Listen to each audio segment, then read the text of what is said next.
Good morning class 12th accountancy students. कल हमने ये जर्नल एंट्रीज तक किया था और रिटायरमेंट का हमने सीखा था कि किस तरह से गेनिंग रेशो निकाली जाती है। आइए अब मैं कुछ जर्नल एंट्रीज के बेस पे क्वेश्चन करते हैं। देखिए जैसे हमने एडमिशन्स के अलग अलग केस किए थे, इसमें अलग अलग केस तो नहीं है, डिफरेंट केसेस नहीं है कि जब वो गुडविल लाता है, निकलवाता है या उसकी जगह पे एसेट लेके आता है, वैसा कुछ नहीं है। इसमें सिंपली हमने क्या करना है, रिटायरमेंट के वक्त उसका देखना है कि किस तरह से जर्नल एंट्रीज बनेगी। तो मैंने आपको बताया था, थोड़ा सा रिवाइंड करवा देता हूँ कि कंटिन्यूइंग पार्टनर जो बच जाते हैं पार्टनर्स, वो डेबिट, और जो रिटायर होगा उसको क्रेडिट कर दीजिए। और उसके साथ साथ एक चीज़ और ध्यान में रखनी है कि अगर किसी पार्टनर का जो रिमेनिंग पार्टनर है, जो कंटिन्यूइंग पार्टनर्स हैं, अगर उनमें से किसी का शेयर सेक्रीफाइस आ जाता है तो उसको क्रेडिट में जाएगा। या आप ऐसे भी याद रख सकते हैं कि गेनिंग शेयर डेबिट होगा और सेक्रीफाइसिंग क्रेडिट होगा। चलिए देखिए मैं क्यों ये बातें बोल रहा हूँ, अब आपको क्वेश्चन से ज़्यादा क्लैरिटी हो जाएगी। तो लेट्स सी क्वेश्चन नंबर 22 पे आते हैं सीधा। देखिए मेरी बुक में 22 है, आप देख लीजिए आपकी बुक में कौन सा। ए बी एंड सी, नहीं तो इसका आप स्क्रीनशॉट भी ले सकते हैं। A B C partner in firm, इनके प्रॉफिट एंड लॉस किस रेशो में बांट रहे हैं, ये 3, 2 और 1 की रेशो में। सी की रिटायरमेंट होगी। ए एंड बी डिसाइड ने, ए और बी ने कंटिन्यू करने का सोचा बिजनेस, और जो भी प्रॉफिट एंड लॉस होगा वो ओल्ड रेशो पे ही वो बांटेंगे फ्यूचर में भी। तो कहने का मतलब है हमें कोई भी न्यू रेशो नहीं दी गई, पुरानी रेशो ही दी गई है सिर्फ। Goodwill of the firm is value 12,000, correct कि जो गुडविल की वैल्यू है फर्म की पूरी वो है 12,000। तो what will be the general entries, देखिए क्या होगी इसकी। इस तरह से आपने क्वेश्चन को अटेम्प्ट करना है बच्चे। हमें क्वेश्चन में क्या क्या गिवन है पहले मैं ये बता देता हूँ आपको। क्वेश्चन नंबर 22 में इस तरह से दिया गया, ओल्ड रेशो हमें दी गई है क्वेश्चन में। क्या रेशो है वो हम देख लेंगे। A B and C partner है बच्चों, हमें जो रेशो दी गई है वो 3, 2 और 1 की रेशो दी गई है, 3, 4, 5 और 6 इस तरह से। अब इसमें कहा गया है कि जो सी है वो रिटायर हो गया, ठीक है, ये वाला, ये पार्टनर रिटायर हो गया। और हमें इन्फॉर्मेशन क्या दी गई है कि जो टोटल गुडविल है बच्चों, टोटल गुडविल फर्म की है जो, वो कितनी है, वो 12,000, राइट। अब इसमें इन्होंने कहा है कि देखिए बस यही इन्फॉर्मेशन हमें गिवन है, बोला जनरल एंट्रीज बनाइए। अब देखिए अगर मेरे पास न्यू रेशो भी दी गई होती तो मैं क्या करता, न्यू माइनस ओल्ड करके गेनिंग निकाल लेता। गेनिंग किसका निकलता है, जो बच जाते हैं, ठीक है, ये देखने के लिए उनको गेन हुआ या लॉस। अब देखिए अब इसी को हम क्या मानेंगे, गेनिंग। गेनिंग रेशो हमारी क्या आएगी, 3:2, ठीक है। जो चलेगा वो स्ट्रक ऑफ कर दो, पीछे जो बच गया वो गेनिंग।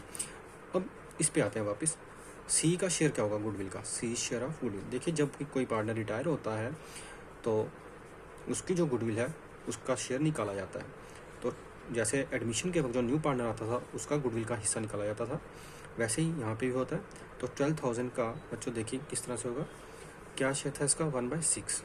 तो जब हम 1/6 निकालेंगे तो ये आएगा 2,000। कितना आएगा ये, 2,000। अब ये जो 2,000 गुडविल है किसकी, सी की, न्यू पार्टनर की, अब ये गेनिंग रेशो में बढ़ती है, ठीक है। याद करिए एडमिशन में क्या होता था, जो नया पार्टनर गुडविल आता था, प्रीमियम फॉर गुडविल, वो सेक्रीफाइसिंग रेशो में ओल्ड पार्टनर्स में बढ़ जाती थी। यहाँ पे क्या होगा, जो रिटायरिंग पार्टनर का शेयर होगा वो गेनिंग रेशो पे बढ़ जाएगा। किस में बढ़ जाएगा, जो पार्टनर बच जाते हैं। कौन बच गया, ए और बी, जिनकी गेनिंग निकाल ली गया। गेनिंग क्या है, 3:2, तो 3/5 और 2/5। तो बच्चे जो 3/5 और 2/5 करेंगे 2,000 का, तो वो आ जाएगा हमारा अप्रॉक्सीमेटली, देखिए वो आएगा हमारा 1200 और 800। कितना आएगा, 1200 और 800, ये आप करके भी देख सकते हैं। तो ये आएगा 1200 और 800, ठीक है। अब देखिए एंट्री कैसे बनानी है, बस इतना ही क्वेश्चन है हमारा और कुछ नहीं है। जनरल एंट्री से कहते हैं। जनरल एंट्री मैंने आपको बताया था कंटिन्यू टू रिटायरिंग। तो देखिए किस तरह से करना है हमने। कंटिन्यूइंग पार्टनर्स कौन कौन बच गए, ए और बी। तो ए इज कैपिटल अकाउंट यार, ठीक है, बी इज कैपिटल अकाउंट दिया। टू, बेटा राइटिंग थोड़ी गंदी हो सकती है, मैं बोल रहा हूँ आप समझ जाना। To, C is capital account, क्योंकि जल्दी जल्दी इसलिए लिखता हूँ कि वीडियो जितनी ज़्यादा छोटी बन सके उतना अच्छा है, और ज़्यादा लंबी खींचेगी तो अपलोड करने में प्रॉब्लम्स आती हैं बाद में। आप देखिए अब टोटल सी का शेयर कितना है, 2,000 थी। सी का कितना शेयर था, 2,000, ठीक है। तो यहाँ पे हम लिखेंगे 2,000, राइट।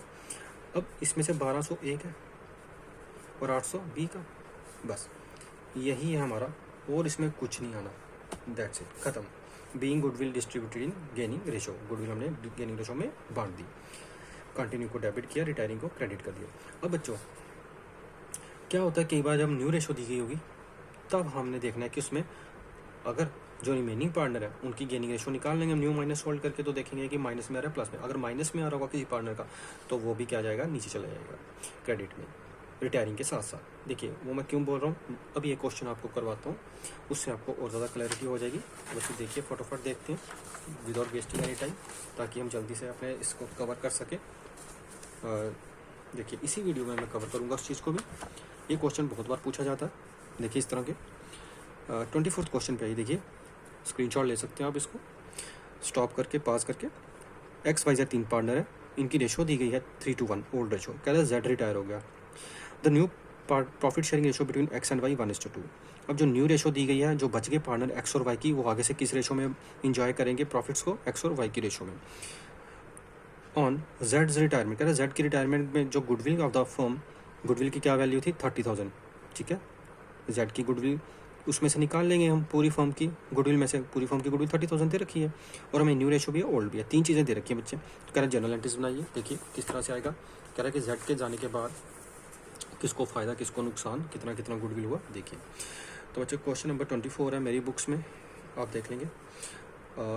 गिवन क्या है पहले देखिए, ओल्ड रेशो हमें दे रखी है, सबसे पहले उन्हें देखना होता है हमें क्वेश्चन में दिया क्या हुआ। तो बच्चों क्वेश्चन में हमें दिया गया है, अगर आप देखेंगे ओल्ड रेशो दी गई है हमें 3:1, ठीक है, 3:1, पार्टनर है एक्स वाई और जेड, 3:1। तो बच्चों 3:1 की जो रेशो है, तो इसको हम लिखेंगे 3/6, 2/6 और 1/6। इसके बाद न्यू रेशो भी हमें दी गई है इस क्वेश्चन में, पिछले क्वेश्चन में नहीं थी। अब रिटायर कौन हुआ है इसमें, रिटायर हुआ है जेड, जी ये रिटायर हो गया। तो एक्स और वाई जो बच गए, इनकी फ्यूचर में क्या रेशो होगी जेड के जाने के बाद, उसके लिए बोला गया हमें 1:2, ठीक है, 1:2, 1/3 और 2/3, ठीक है, इस तरह से। और क्या दिया है हमें, और टोटल गुडविल दी गई है, टोटल गुडविल फर्म की, पूरी फर्म की, तो हमने देख लेना है 30,000 है वो। ये इन्फॉर्मेशन इतनी हमें गिवन है, 3 चीज़ें दे रखी हैं, ओल्ड न्यू एंड गुडविल पूरी। अब पहले इसमें से आप निकाल लीजिए जेड का शेयर ऑफ गुडविल, 30,000 इंटू 1/6, ठीक है, 1/6 क्यों, क्योंकि ये इसका जेड का शेयर है। तो कर लो ये कितना आएगा, 6×5 = 30, 5,000 बच्चों ये गुडविल है, ठीक है, जो जेड की शेयर आया, जेड का शेयर गुडविल का, ठीक है, जेड का हिस्सा। अब नेक्स्ट स्टेप हमने क्या करना है, ये जो गुडविल है, ठीक है, ये गुडविल किस में बटेगी, एक्स में और वाई में, ठीक है, एक्स में और वाई में, किस में, गेनिंग रेशो में। बट अब हम यहाँ पे इसको गेनिंग नहीं मानेंगे क्योंकि हमारे पास ओल्ड न्यू भी है, तो हम पहले करेंगे वही फार्मूला लगाएंगे, न्यू माइनस ओल्ड वाला, जो भी गेनिंग या सेक्रीफाइस होगा उसमें बांटेंगे। तो देखिए क्या होना, एक्स का निकाल लेंगे हम गेनिंग शेयर, क्या होता है इसका, न्यू माइनस ओल्ड रेशो, ठीक है, new minus old ratio, right students. अब इसमें न्यू क्या है 1/3, ओल्ड क्या है 3/6, एलसीएम ले लीजिए 6, तो 2 - 3, तो ये आएगा -1/6, ठीक है ना, छोटे में से बड़ा गया तो -1/6, यहाँ पे क्या आ गया माइनस में। और अब निकाल लीजिए वाई का, वाई इज गेनिंग, निकालने गए थे यहाँ पे, निकालने चले थे, गेनिंग हो गया सेक्रीफाइस। वाई के देखते हैं क्या आया, न्यू माइनस ओल्ड। अब मैं दोबारा नहीं लिखूंगा, आपको बता दिया मैंने फार्मूला, तो करिए 2/3 - 2/6, तो इसका भी जब हम एलसीएम लेंगे तो आएगा 4/2, ठीक है, तो करके देख लेते हैं क्या आता है, 2/6, इसका प्लस में आ गया। अब क्या करना होता है बच्चों, इसमें याद रखना, अगर दोनों प्लस में आते ना तो हमें पता था कि क्या होना है, एक्स और वाई ने डेबिट होना है, जैसा कि मैंने जनरल एंट्री में बताया था, जो कंटिन्यूइंग पार्टनर डेबिट और जो रिटायर हो गया जेड वो क्रेडिट। लेकिन जब कोई माइनस में आता है तो इसको भी नुकसान उठाना पड़ेगा, इसको भी जेड के जाने पे नुकसान उठाना पड़ेगा, क्योंकि सेक्रीफाइस, माइनस का मतलब है सेक्रीफाइस, ठीक है, और प्लस का मतलब है गेनिंग, गेन। तो मैंने वैसे भी आपको बताया था कि गेनिंग वाले डेबिट होंगे, ये देखिए यहाँ पे मैंने एक वर्ड लिखा था ना जानबूझ के, गेन। तो गेन किसको हुआ यहाँ पे देखिए, गेन तो सिर्फ जेड के जाने पे गेन किसको फ़ायदा हुआ, वाई को ही हुआ, वाई को फ़ायदा हो तो वाई ही डेबिट में जाएगा। अब हमें पता है कि जो रिटायर हो जाता है वो क्रेडिट में जाता है, जेड तो क्रेडिट में जाना है। हमें दो चीज़ें कंफर्म है कि ये एक तो वाई डेबिट में जाएगा क्योंकि इसको गेन हुआ है, कंटिन्यूइंग पार्टनर है, और जेड क्रेडिट में जाएगा क्योंकि ये रिटायरिंग पार्टनर। अब रह गया एस। अब जेड भी माइनस में आया, सेक्रीफाइस हुआ, तो क्या होगा, जेड भी एक्स माइनस में आया, सेक्रीफाइस हो, तो एक्स भी कहाँ पे चला जाएगा, क्रेडिट पे चला जाएगा। अगर प्लस में होता तो ये भी डेबिट में जाता। तो जब भी कभी जो पार्टनर बच जाते हैं उनका अगर कोई आंसर माइनस में आ जाता है, हमारा सेक्रीफाइस उठाता है अगर वो, तो वो भी क्रेडिट में चला जाएगा रिटायरिंग के साथ साथ। देखिए किस तरह से इसकी जनरल एंट्री बननी है, wise capital account D R, ठीक है, गेन इसी को हुए जो कंटिन्यूइंग था जो बच गया, to Z capital account, Z ने तो जाना ही जाना नीचे क्योंकि ये रिटायर हो रहा है, और इसके साथ साथ ये तो खुद गया, इसको भी ले डूबा, और एक्स भी साथ में इसके चला गया क्योंकि एक्स को भी सेक्रीफाइस हुआ। अब बात आती है अमाउंट की वजह, जेड का कितना शेयर था, 5000 अपना, ये आ गया इसका 5000। अब ये -1/6 है किसका, एक्स का, तो एक्स का भी हम देख लेंगे कितना आएगा। तो टोटल गुडविल कितनी थी हमारी, 30,000, टोटल गुडविल कितनी 30,000, उसमें से 1/6 बच्चों जब हम करेंगे एक्स का भी, तो कितना आएगा 5000, वो भी कितना आएगा 5000। तो यहाँ पे 5000 लिखेंगे, टोटल कितना हो गया 10,000, ठीक है, क्योंकि डेबिट और क्रेडिट साइड बराबर होती हैं। तो वैसे भी अगर आप 30,000 इंटू 2/6 करेंगे तो वाई का 10,000 ही आएगा। तो इस तरह से आपने ये क्वेश्चन अटेम्प्ट करना है, ठीक है। ये हो गई हमारी जनरल एंट्रीज की बात। कल मैं आपको इसका एक्सक्लूसिव क्वेश्चन करवाऊंगा, जैसे मैंने एडमिशन का करवाया था बैलेंस शीट वाला पूरा का पूरा, तो उससे आपको और ज़्यादा क्लैरिटी हो जाएगी। तो अगर आपने बच्चों एडमिशन अच्छे से कर लिया है तो रिटायरमेंट में कोई प्रॉब्लम नहीं आने वाली, क्योंकि इसमें भी सेम उसी तरह से होती है। सिर्फ डिफरेंस ये है कि वहाँ पे अलग अलग केसेस है, यहाँ पे केस कोई नहीं होते। और दूसरी बात यह है कि जैसे वहाँ पे ट्रीटमेंट किया जाता है, रीवैल्यूएशन बनता है कौन सबसे पहले, उसके बाद पार्टनर्स कैपिटल बनती है, और लास्ट में हमारा क्या बनता है, बैलेंस शीट। तो सेम इसी तरह से इसमें भी प्रोसीजर फॉलो किया जाएगा। उसके बारे में मैं कल आऊँगा, तो होपफुली स्टूडेंट्स आपको समझ आ गया होगा। बाय।